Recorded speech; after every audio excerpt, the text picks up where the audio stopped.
মঞ্চে বক্তব্য দিচ্ছিলেন সাদিক কায়েম। পাশে লক্ষ্য করে দেখা যায় এক তরুণীকে। সেই তরুণীর কাণ্ড দেখে সবাই হতবাক।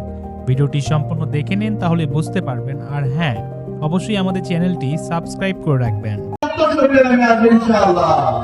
আমি সবাইকে অনুরোধ করবো, আমাদের সবাইকে সজাগ থাকতে হবে। আমাদের সজাগ থাকবেন ইনশাআল্লাহ। ইনকিলাব ইনকিলাব ইনশাআল্লাহ।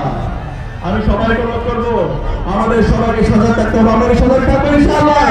ইনশাআল্লাহ আমরা সবাই একসাথে স্লোগান দিব, নারে তাকবীর, নারে তাকবীর।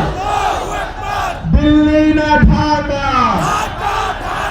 তোমার দেশ আমার দেশ, বাংলাদেশ বাংলাদেশ, গোলামি না আজাদি, ভারত না বাংলাদেশ, বাংলাদেশ বাংলাদেশ।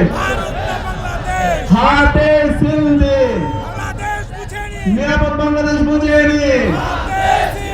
হাতে সিল দিন, নিরাপদ বাংলাদেশ বুঝিয়ে নিন।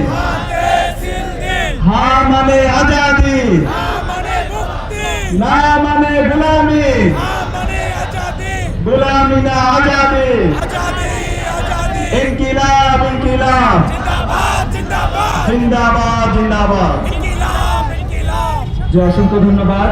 আজকের এই ন্যায়ের পক্ষে গণজমাতের এই আজকের ঐতিহাসিক সন্ধিক্ষণে সকল ছাত্র জনতা, আশপাশ থেকে আগত তাওহীদি জনতা, সাংবাদিক বৃন্দ, সবাইকে উপস্থিত হওয়ার জন্য অন্তঃস্থল থেকে আন্তরিক শুভেচ্ছা এবং মোবারক জানাচ্ছি।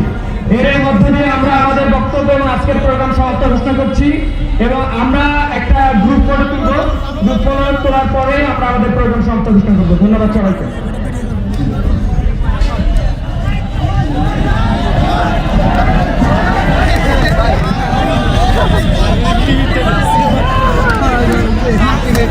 Continue.